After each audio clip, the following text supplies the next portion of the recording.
Bonjour, soyez les bienvenus. Comme vous l'avez noté sur le programme d'Idéobain, chaque jour, nous vous proposons des thématiques, des sujets qui vous permettent d'aller plus loin, soit dans vos pratiques, soit dans votre créativité. Et la créativité, il n'en manque pas. Je parle évidemment des architectes d'intérieur. On va tout de suite zoomer sur cette profession qui a toute sa place dans la salle de bain, en compagnie aussi d'industriels et de fabricants innovants. Alors, selon l'Observatoire des professions libérales, on compte près de 2500 architectes d'intérieur en France. Le cursus menant au titre d'architecte d'intérieur dure généralement 5 ans après le bac. Et chaque année, le Conseil français des architectes d'intérieur, le CFAI, édite la liste officielle des architectes d'intérieur qualifiés de compétents. Alors, comment ces architectes d'intérieur interviennent dans l'espace de la salle de bain? Quelles sont leurs valeurs ajoutées? Quelles innovations ils apportent aux industriels? Et puis, quelles innovations également les industriels leur apportent? C'est bien plutôt dans ce sens. On y répond tout de suite avec nos invités. Bonjour. Yves Paulet, vous êtes architecte d'intérieur au sein de l'agence IPAD. Vous êtes adhérent de ce fameux Conseil français des architectes d'intérieur. Vous êtes également membre fondateur du pôle action des architectes d'intérieur. On y reviendra avec vous. C'est un réseau d'échanges, de coopération et de solidarité entre les architectes d'intérieur. À vos côtés, Axel Barège. Bonjour Axel. Vous êtes architecte d'intérieur au sein de votre agence Blax. Vous êtes près de Lille, dans le Nord. Vous êtes également administrateur de ce fameux CFAI. Pour nous éclairer, 2 industriels participent à cette table ronde. Bonjour Nicolas Legros, vous êtes responsable marketing de Kinedo. Guillaume Laurent, vous êtes directeur marketing et produits de Geberit France.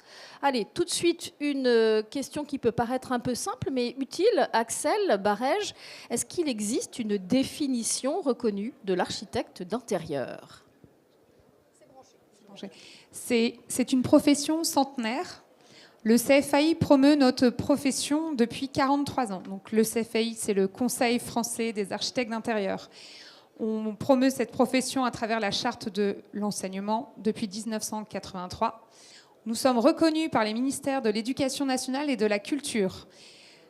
L'État reconnaît notre formation en 5 ans, voire 7 ans, en payant des professeurs pour cela.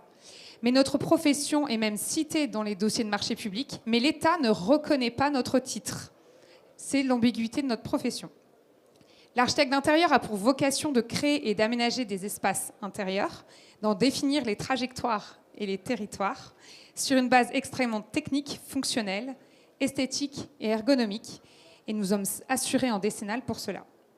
Et Yves, qu'est-ce qui différencie finalement dans l'espace salle de bain l'architecte diplômé d'État, que l'on connaît tous, et l'architecte d'intérieur?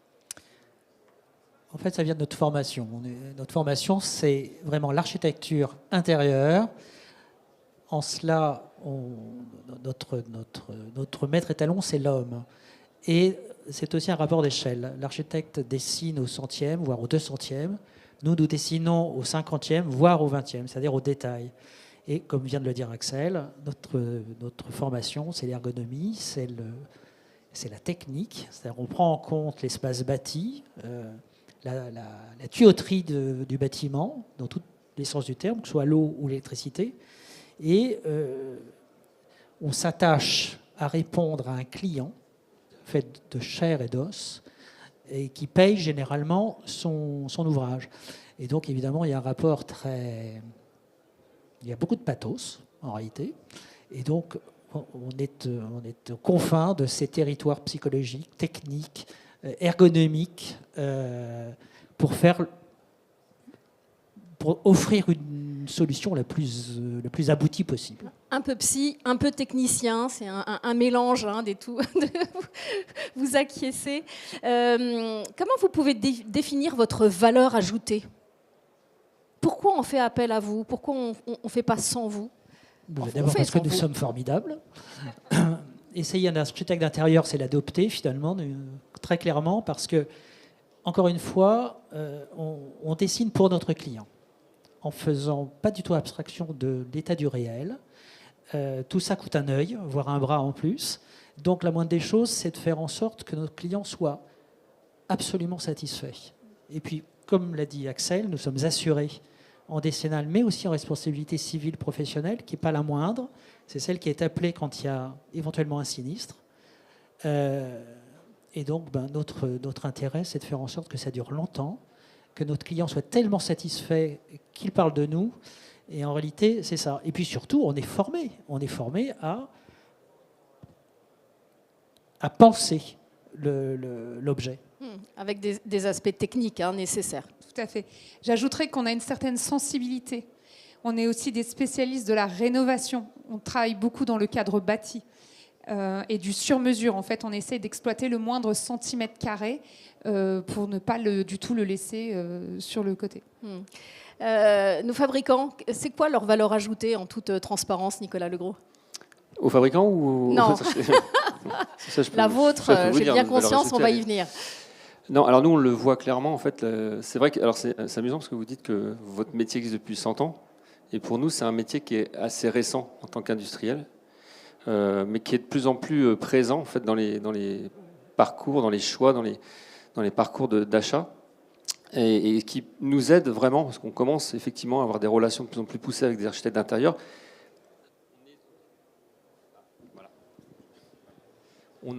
Ah non plus. Merci. On a longtemps été un petit peu frustrés par la relation qu'on pouvait avoir avec les architectes, qui effectivement, la salle de bain, c'était quand même je dirais, le dernier maillon d'une grande chaîne. On l'a vécu nous avec le BIM, où là, en fait, le BIM était pas essentiel pour des fabricants comme nous. L'architecte d'intérieur, c'est différent parce qu'il nous aide à répondre en fait à plusieurs problématiques que soulève aujourd'hui la salle de bain. L'adaptation de la salle de bain, par exemple, aux seniors. Des problématiques qui ne sont pas vraiment des problématiques, mais qui sont plutôt des envies, des tendances très fortes. C'est-à-dire que la salle de bain est devenue aussi un endroit de bien-être, un endroit, une pièce décorative. On parle d'expérience voilà. Dans la salle de bain. Exactement. Et nous, en tant qu'industriels, pendant longtemps, en fait, on était focalisés sur la technique, sur le fonctionnel, en oubliant un peu trop le décoratif et l'esthétique. Et là, on a justement un interlocuteur, l'architecte d'intérieur, qui va nous permettre de retranscrire les envies et les besoins du particulier. Vous aviez, quand on a échangé sur ce sujet, vous m'avez donné une jolie définition. Les architectes d'intérieur apportent du réalisme tout en gardant une part de rêve. C'est pas mal, ça. Pas mal du tout. Je me souviens plus. Guillaume, Laurent, vous voulez En tout cas, je trouve que la citation est très belle. Je te remercie. Ouais. Tu voulais continuer? Non. Non, pour reprendre la question, moi je trouve très beau la partie. Vous êtes un peu psychologue, et ça c'est vrai. Alors, Géberit, nous, notre interlocuteur privilégié depuis des années, nous c'est l'installateur plombier. On va dire qu'on sait lui parler. En tout cas, on est très axé sur la technicité, sur le produit. Et au final, nous, on ne sait pas beaucoup parler aux particuliers. On ne comprend pas cette psychologie. En tout cas, pour nous, c'est quand même un métier qui est totalement différent. Et c'est vrai qu'on se rapproche de plus en plus de vous, les architectes, que vous êtes le bon trait d'union pour nos produits. On en est plutôt des fabricants qui sont des produits qui doivent être dans la durée, qui sont plutôt... Il faut expliquer la valeur ajoutée de nos produits. C'est quand même quelque chose qui est quand même pas simple, qu'on ne fait pas au détour d'un comptoir dans un showroom. Et c'est souvent vous, on se rend compte de plus en plus, qui savez le mieux l'expliquer. Et c'est ce côté très psychologue où finalement on a un budget et puis ce côté irrationnel où allez, on fait all-in et puis on va sur du plus beau, du plus durable. Et on souhaite investir beaucoup plus de temps avec en tout cas Géberit, avec vous les architectes, car vous savez bien parler de nos produits. Joli trait d'union entre vous. Axel Barège, j'aimerais bien que vous nous parliez, on illustre un peu les propos, avec par exemple un projet de salle de bain qui vous a vraiment imposé un défi, notamment sur le zéro ressaut ou sur d'autres points. Vous allez voir une très belle salle de bain. Je vais vous montrer ça. En fait, on est au bord de la mer, dans le nord. Ça se vous voit. fait voyager. Ça se voit, ça se voit. Dans une résidence en rez-de-chaussée dans les années 60. Nous avons un très beau sol qui nous le témoigne. On va passer les photos existantes. J'ai oublié d'appuyer sur la manette. Pardon.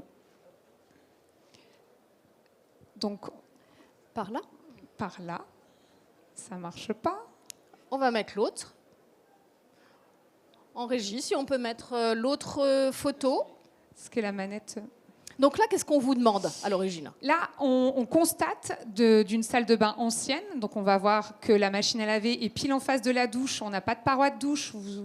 Tous les confrères et consoeurs qui sont là vont comprendre que nous ne sommes pas du tout dans les règles de l'art et dans les réglementations techniques qui sont... Ouais, je sais pas. On va s'en occuper, continuer à Alice. Et donc, en fait, on a dû refaire en fait toute l'isolation, l'électricité et la salle de bain. Nous sommes quand même dans une pièce où on manie de l'électricité et de l'eau. Vous voyez, nous avons un lavabo d'époque. Et on a dû en fait réisoler, recréer une douche avec lave-linge, sèche-linge aussi, caser un ballon d'eau chaude, puisque dans 4 mètres carrés... Est-ce qu'il y a 4 mètres carrés? 4 mètres carrés 12. Oui, oui. Ça, c'est un défi, effectivement. Donc, ça refonctionne. Voilà. Donc, nous avons un très beau sol, magnifique. Les alimentations électriques, tout va bien. Donc voilà un petit peu ce que l'on avait. On va passer au plan, si c'est possible, pour vous montrer un petit peu l'avant-après. vous avez souvent ce type de Oui, demande en sur fait, des espaces extrêmement contraints. Oui, et en même temps, il faut améliorer l'isolation thermique. Il faut aussi remplacer les arrivées d'eau, les évacuations, puisque plus rien n'est aux normes. Et combien de temps ça dure un chantier comme ça? Alors là, on avait un appartement complet de 65 mètres carrés dans une copropriété en résidence secondaire avec interdiction de travailler durant les vacances scolaires, donc avec interruption de chantier. Donc ça a duré 3 mois au total, mais parce qu'on refaisait l'appartement. Donc nous avions par exemple cette salle de bain avec le lavabo, ballon d'eau chaude, une douche ouverte sur un lave-linge, complètement interdit. Et nous sommes en fait repassés sur une douche dans l'autre sens avec le ballon d'eau chaude, le lavabo qui était près de la lumière et le lave-linge en face. Donc là, nous respections les réglementations. Nous avions par contre l'arrivée d'eau générale à cet endroit-là. Il a fallu repasser toutes les arrivées par derrière. On ne pouvait pas passer par les toilettes parce que nous avions évidemment la bouche, la gaine technique d'aération et de ventilation de la résidence. Donc nous sommes passés par la chambre attenante pour vous montrer un petit peu au niveau du dessin ce que ça génère. Donc en fait, on avait des complexités techniques. On passait sur une porte coulissante. Il ne fallait pas qu'il y ait des tuyaux derrière. Donc il y a vraiment une ergonomie, une technique et une mise aux normes de 4 mètres carrés 12. De 4 mètres carrés. Et ça passait. Vous avez des photos de l'après qu'on puisse rêver? Oui. Elles vont venir. Ça va arriver. Et donc là, vous avez évidemment douche zéro ressaut, évidemment. On n'a pas réussi parce qu'en fait, on est sur un receveur classique et en fait, par rapport aux évacuations dans la résidence, si vous voulez, on devait mettre un receveur. On a une toute petite surépaisseur en fait de 5 cm, mais on n'a pas pu être en zéro ressaut. Là déjà, c'est plus comme on est dans la sympathique. rénovation, si vous voulez, on n'est pas tenu au zéro ressaut dans ce cadre-là précisément. Donc on est repassé de ce fait-là. Et en fait, on a bénéficié de la lumière naturelle pour le lavabo directement. Voilà un exemple. C'est notre quotidien, en fait, de faire des toutes petites choses. Ce n'est pas forcément des très grandes salles de bain, comme on peut voir dans d'autres projets, mais c'est le quotidien. Et le défi, c'est vraiment de répondre à la réglementation, même dans des espaces contraints. Bien sûr. Et essayer, j'imagine aussi, d'utiliser des matériaux qui soient plus vertueux que ceux qui existent. Tout à fait. Effectivement, il faut faire attention. En fait, il faut aussi améliorer l'isolation thermique. Donc c'est important et de tout remettre aux normes. En fait, effectivement. L'idée aussi était vraiment d'améliorer l'accès à la lumière naturelle. Évidemment. Guillaume Laurent, vous disiez tout à l'heure que vous vouliez travailler de plus en plus avec les architectes. Vous êtes d'ailleurs partenaire du pôle Action des architectes d'intérieur. Qu'est-ce que vous faites avec eux dans ce pôle? Il s'agit de quoi? Nous avons des cycles d'animation qu'on a créés depuis maintenant une bonne année, puisqu'on a la chance d'avoir c'est vrai que Yves me disait au début, c'est vrai qu'on ne dit pas assez que Geberit a racheté Alia, en fait, la partie Sanitec. Donc, Geberit, c'était principalement des produits techniques derrière le mur, et Alia, c'est un céramiste, c'était un industriel qui faisait donc des produits devant le mur. Et Geberit a donc acquis cette expérience vraiment beaucoup plus design. Donc on a la chance d'avoir un showroom entièrement dédié aux produits Geberit qui est dans le centre de Paris, à Châtelet. Et on fait des cycles d'échanges en co-animation avec des architectes sur des thématiques. Les petits espaces, le design, le développement durable. On va travailler sur la partie hospitalité, hôtellerie dans les jours à venir. Et on invite donc les architectes à créer, à interagir. Enfin, en tout cas, on crée ces conférences avec eux, on interagit pour parler des problématiques qui les touchent et leur proposer des solutions. Des solutions. On va venir aux solutions. Avant cela, Nicolas Legros, est-ce que vous travaillez en amont lors de la conception de vos produits? Est-ce que vous travaillez avec les architectes? Alors, avec les architectes d'intérieur, non. Parce qu'on n'a pas... Mais alors, pour le coup, Geberit est en avance sur nous, mais nous, on est tout à fait prêts à... En revanche, on travaille beaucoup avec les professionnels, c'est-à-dire que ce que fait Geberit avec des architectes d'intérieur, nous, on le fait depuis très très longtemps, parce qu'on a la chance d'être un fabricant français, d'avoir 2 usines en France, et donc on invite des installateurs, des plombiers, des distributeurs, on les invite à venir voir la production de nos produits, la conception des produits, nos showrooms, et également, voilà, c'est là où c'est important l'échange, et c'est pour ça qu'on doit aussi faire la même chose avec les architectes d'intérieur, c'est d'apporter des solutions et de comprendre aussi les problématiques des architectes d'intérieur. Donc oui, aujourd'hui, non, il n'y a pas de relation directe avec les architectes d'intérieur, mais en demain revanche, peut-être. Voilà. Demain peut-être, effectivement. Allez, on va parler maintenant de conseils et de recommandations, des solutions dans la salle de bain. On commence par vous, Axel et Yves. Quelles sont vos principales recommandations pour aborder cet espace technique de la salle de bain et justement favoriser cette expérience dont on parlait? En fait, en réalité, une salle de bain, c'est d'abord et avant tout super technique. C'est-à-dire que c'est comment j'amène l'eau, comment je l'évacue. Avant même de parler de ce qu'on va mettre dedans. En réalité, on parle du zéro ressaut. On peut ou on ne peut pas le faire. Et quand nous abordons notre client qui souhaite la douche à l'italienne. La fameuse douche, sans italien, bien sûr. Ce qui est une idée assez floue, au fond, pour nombre de clients, on est obligé de reposer les choses. La douche à l'italienne, normalement, c'est zéro ressaut. Bien. Alors, on est dans un bâti qui peut être urbain, ancien ou neuf. On peut être dans un bâti qui est la maison individuelle, le pavillon ou la maison de campagne ancienne, etc. Bon. Et donc, en fait, les typologies techniques, c'est-à-dire, encore une fois, nous sommes architectes d'intérieur. Nous intervenons à l'intérieur d'un bâti construit neuf. Oui, neuf ou ancien. On peut intervenir dans une promotion immobilière qui a 2 ans, sans aucun problème. Et on n'est pas confronté du tout aux mêmes problématiques. Vous parliez tout à l'heure de réglementation. Notre réglementation, elle est très claire. Enfin, elle est très floue, en fait, mais finalement claire. C'est-à-dire qu'on est hors des TU, documents techniques unifiés, puisque ça s'adresse qu'au neuf.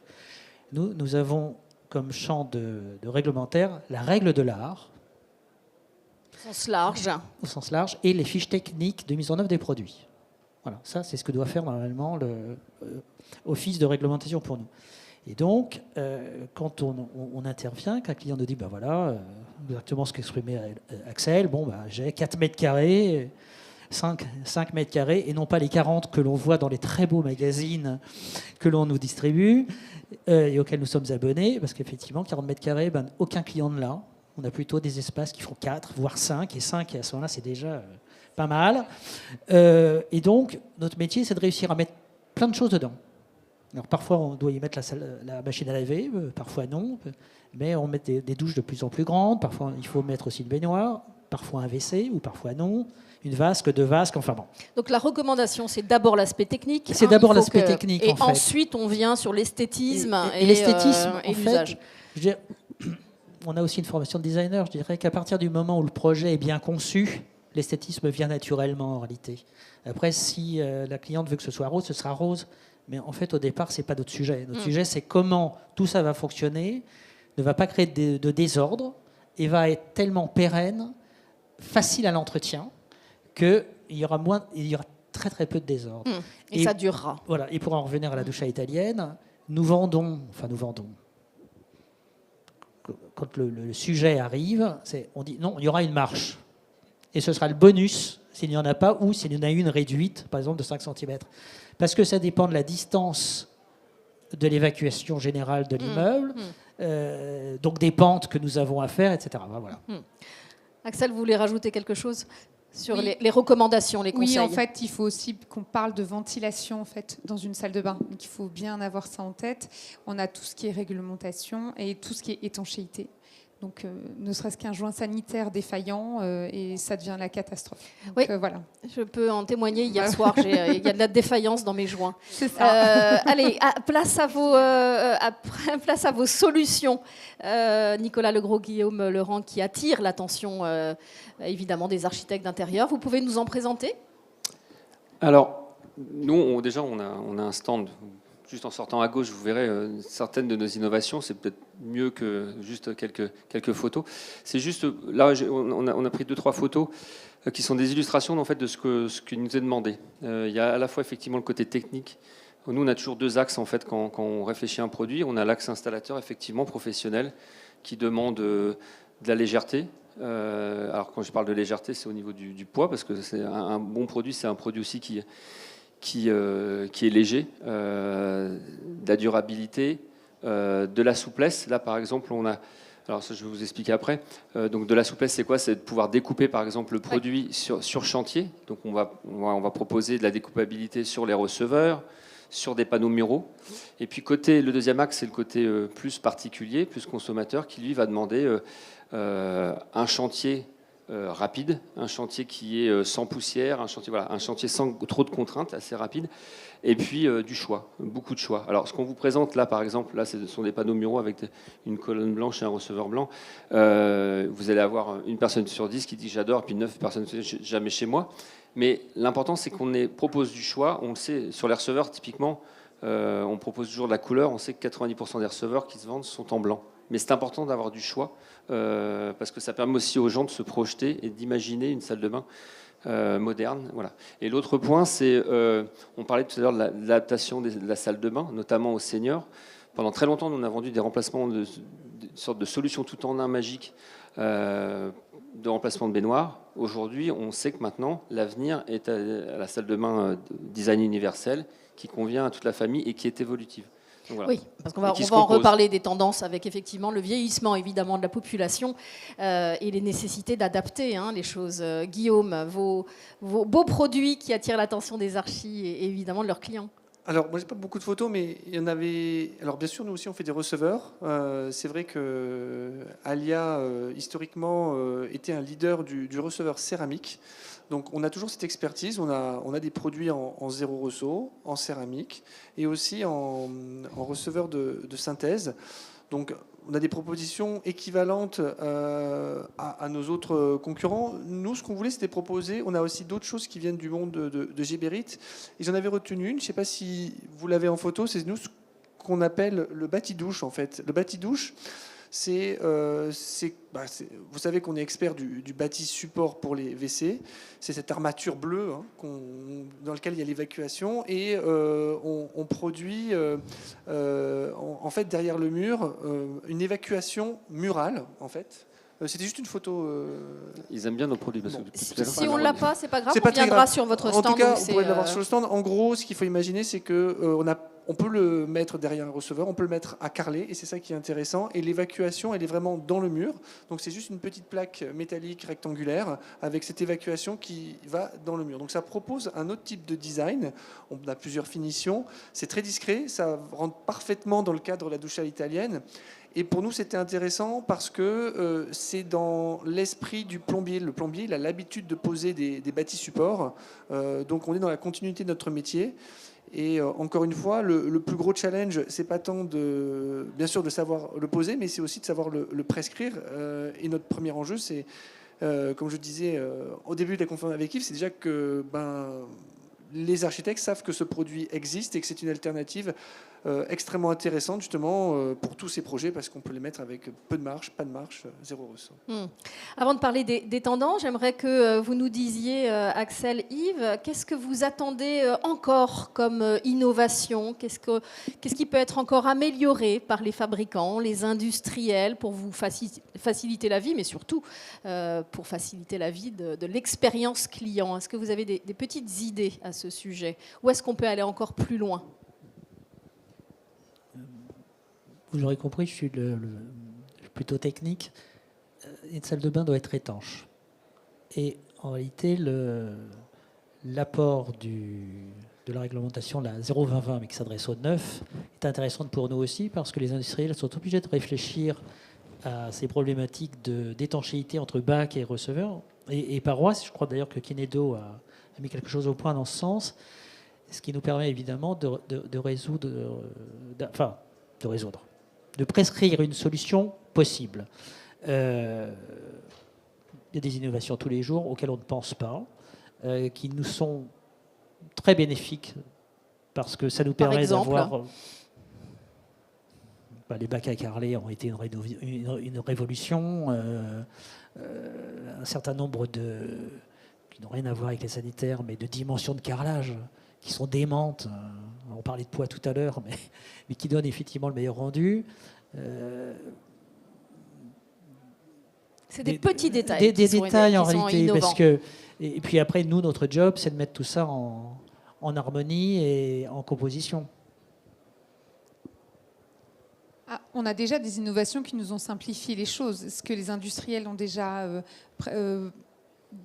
inventé et fabriqué, les évacuations horizontales chez Geberit, par exemple, pour répondre à des problématiques de pente, ça peut solutionner des problèmes techniques dans le cadre de la rénovation. Donc, on a aussi les miroirs anti-buée. Quand le produit tout en un est arrivé, anti-buée, rétroéclairant, ça nous a simplifié la vie. Avec le filtre et tout. Exactement. Donc voilà, on a des niches préfabriquées maintenant qui existent, avec une incorporation d'un bandeau LED. Ce sont des choses qui étaient beaucoup plus difficiles à mettre en œuvre quand c'était du sur-mesure. Là, on a des produits qui arrivent et qui sont étanches par eux-mêmes. Donc, en fait, on a déjà des produits dans l'innovation qui nous facilitent effectivement les chantiers. On va faire un tour de table sur les tendances dans la salle de bain, évidemment, tendances liées aussi avec l'évolution de la société, avec le vieillissement de la population. Vous voulez bien commencer ? Il y a beaucoup de tendances. Alors, la première tendance, qui est peut-être pas forcément design, mais qu'on ne pense pas, c'est souvent l'économie d'eau. En tout cas, nous, c'est quelque chose sur lequel on est très attentif. Comment on fait pour moins utiliser d'eau avant de se dire qu'on va la réutiliser différemment. Alors nous, on ne produit pas de douche, mais je pense qu'il y a beaucoup de robinettiers qui essayent de proposer le même puissance de jet, en tout cas le même confort avec moins d'eau. Nous, sur les WC, on a des technologies de chasse qui permettent de chasser de la même façon. Au lieu de chasser en 6 litres, on chasse en 4 litres pour la même efficacité, et 2 litres à chaque fois, ça commence à faire beaucoup d'eau. Donc c'est toutes ces petites innovations sur la tendance vraiment de fonctionnalité. La deuxième qu'on a, c'est beaucoup bien sûr le gain de place. Donc nous, on travaille beaucoup sur nos meubles avec de l'encastrement en fait. Les quelques centimètres qu'on prend un peu sur cette gaine technique de 8 cm, en fait, ça peut faire gagner beaucoup de place. Comme vous le disiez, soit des niches encastrées, soit nous on a des siphons qui sont encastrés, donc le tiroir a beaucoup plus de place, donc c'est toutes ces choses. Et puis après, maintenant la couleur, je trouve, revient beaucoup à... Et comme l'a dit très justement Nicolas, finalement, même si on vend du blanc, c'est la couleur qui fait vendre. C'est bien dit. Nicolas, tendance. Guillaume a dit beaucoup de choses déjà. Ce qu'on pourrait rajouter, c'est effectivement, je le disais tout à l'heure, c'est que la salle de bain est devenue plus déco. C'est une vraie pièce qui valorise aussi l'immobilier. Voilà. Il y a aussi la notion de deuxième salle de bain qui est importante aussi, qu'on n'avait pas fait il y a forcément quelques années. Et puis après, beaucoup de... Alors, on parlait d'espaces ouverts, de la douche à l'italienne. Ça, c'est une tendance, nous, on se méfie. Parce que c'est pour ça qu'on se doit d'avoir du choix. C'est-à-dire qu'on a à la fois des solutions espaces ouverts, mais on sait que c'est bien aussi d'avoir des espaces fermés. On a des cas nombreux de gens qui commencent par un espace ouvert et puis se disent, en fait, au jour le jour, un espace ouvert, il fait plus froid qu'un espace fermé. Donc on referme en fait l'espace. Donc voilà, c'est pour ça qu'il y a pas de, il y a des tendances, il y a plusieurs tendances. Il y a autant de tendances je dirais, que d'âge, que de gens, que voilà. Les tendances en province sont pas forcément les mêmes qu'en métropole. Voilà. Donc on est vraiment, on est sorti du technique, on est, comme je disais au début, et on est vraiment sur des, voilà, on travaille sur des cahiers de tendances, sur de la sociologie presque pour comprendre ce qui se passe. Il y a des couleurs là qui se détachent dans les mois, années à venir. On est plutôt, alors c'est pas propre à la salle de bain, mais je pense que les couleurs pastel reviennent assez fortement. Alors ça, vous avez soit ce type-là par exemple. Ça, c'est vrai que il y a des arrondis. Les arrondis reviennent également, les arches reviennent.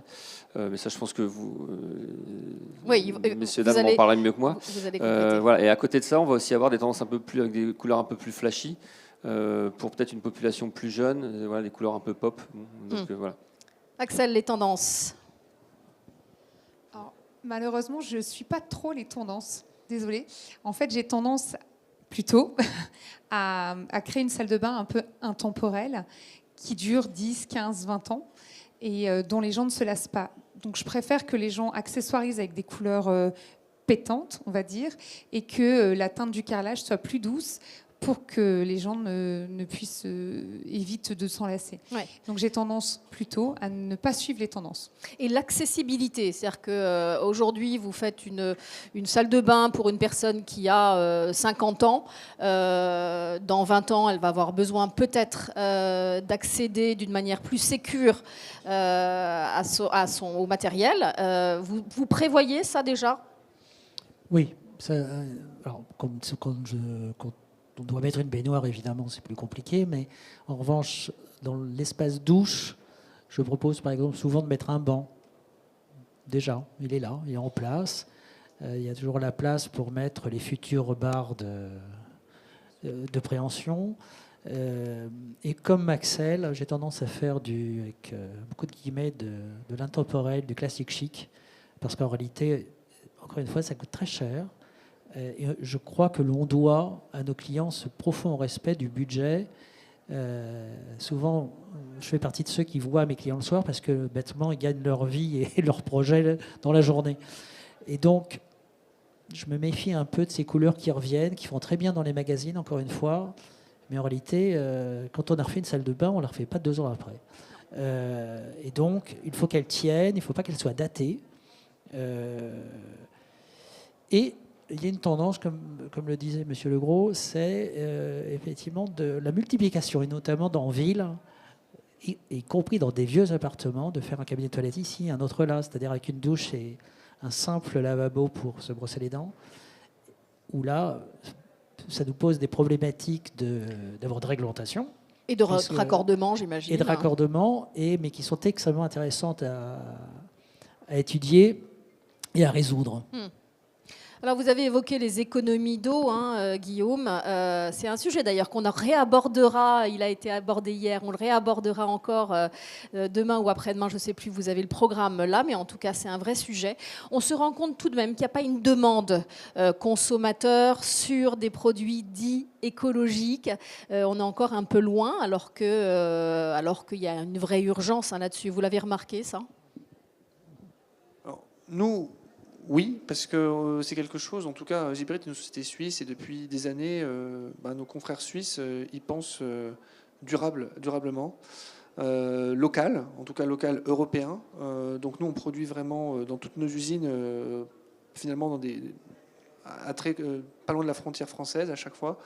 Et il y a ce côté où, en fait, ce paradoxe où que ce soit aussi des distributeurs qui se disent, qui sont pour ce côté vertueux, mais qui ne sont pas allés prêts à aller chercher ce petit surcoût, ce surcoût produit en Europe, produit avec de l'électricité verte. L'électricité verte, c'est de l'électricité renouvelable, c'est 20-30% plus cher que de l'électricité qui pollue plus. Et il faut aussi pouvoir l'expliquer, et il faut aussi pouvoir être cohérent sur toute la ligne. Donc aujourd'hui, c'est vraiment une démarche sur laquelle nous, on essaie de beaucoup sensibiliser sur la proximité, Kinedo produit en France, et tous les acteurs qui produisent de façon vertueuse et à proximité aujourd'hui, et qui innovent, sont pour nous, en tout cas, un gage de pérennité, de qualité. Vous avez raison de rappeler que pour l'instant, en tout cas, on paye plus cher, ce qui est effectivement plus proche, ce qui est paradoxal, mais on sait pourquoi encore aujourd'hui. Et puis des produits qui durent, nous on garantit notre céramique à vie maintenant. C'est vrai qu'on commence à avoir cette expérience qui fait que la céramique, quand elle est bien faite, elle peut durer à vie. Donc on est sur c'est l'obsolescence déprogrammée, comme on dit chez Geberit. Et nos bâtis, c'est 50 ans de pièces, de garantie de pièces détachées. Donc on n'est pas là pour les remplacer dans 5 ans, dans 10 ans, mais le plus possible. Nicolas Legros. Oui, alors après, c'est parce que je pense que votre question était aussi orientée utilisateur. Alors c'est vrai que nous, on a des produits entre guillemets un peu inertes, dans le sens où on n'est pas robinettier.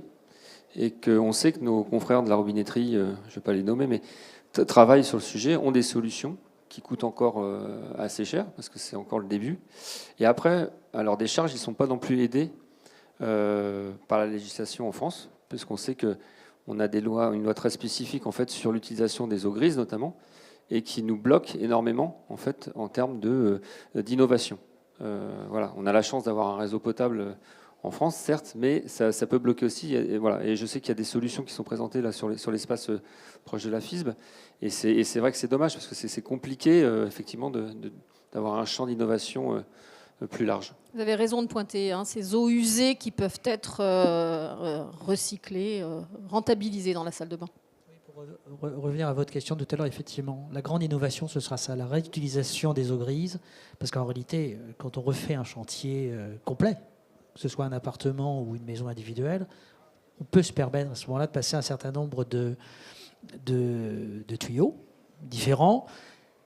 Et le juge arbitre, qui est antinomique du geste vert, fait qu'effectivement, nos clients ne sont pas forcément, même s'ils ont un discours, même s'ils ont une fibre, même s'ils sont capables de descendre dans la rue éventuellement pour manifester pour plus de verre, quand il s'agit d'aller voir le banquier pour lui dire je vais m'en mettre pour un chiffre à 5 chiffres, un nombre à 5 chiffres, il y en a, ça va être tel céramique, tel robinet, tel carrelage, et qu'il soit vert ou pas, globalement, on va finir par l'oublier très très vite dans le débat, malheureusement, parce que, en fait, encore une fois, les clients n'ont... on retrouve ce phénomène, on retrouve ce phénomène dans absolument tout, notamment dans l'alimentation. C'est exactement la même chose. On veut bien manger mieux, mais c'est vrai que ça coûte aujourd'hui, encore une fois, plus cher et qu'il faut accepter ça. Merci. On va prendre vos éventuelles questions, remarques, ajouts. J'ai vu des sourires, j'ai vu des gens qui acquiesçaient. N'hésitez pas à le dire haut et fort si vous avez des questions, sinon je vais vous laisser le mot de la fin. Pas de questions ? Allez, je vous laisse le mot de la fin, chacun, sur cette complémentarité entre vous, sur le rôle de l'architecte de l'intérieur dans la salle de bain, sur les défis aujourd'hui et demain, mais tout ça en 2 phrases, Yves Paulet. Très simplement, faire appel à un architecte d'intérieur par rapport à faire appel à un plombier ou à un carreleur, c'est choisir quelqu'un qui n'est pas juge et arbitre en même temps. C'est-à-dire que nous prescrivons d'une façon complètement indépendante et finalement, tout ça sous garantie. Excusez-moi, j'ai une question, peut-être qu'elle va être très maladroite, mais vous n'êtes pas payé par les fabricants quand vous utilisez... Non, pas encore. Pas encore. Non, mais c'est intéressant, on se dit, il va me placer ce produit. Non, on n'est pas payé, on est extrêmement libre, comme on n'est pas non plus payé par les entreprises. Donc en fait, nous sommes... Voilà, en fait, nous sommes au service de notre client. C'est-à-dire que, tout à l'heure, Axel parlait du mètre carré, mais le prix moyen en France doit être entre 8 et 15 000 euros en fonction du quartier. La moindre des choses, c'est qu'on s'occupe du centimètre carré, parce que le prix du centimètre carré est juste énorme. Et donc, effectivement, quand on vend du sur-mesure, on vend du sur-mesure. Et donc, nous sommes très, très libres.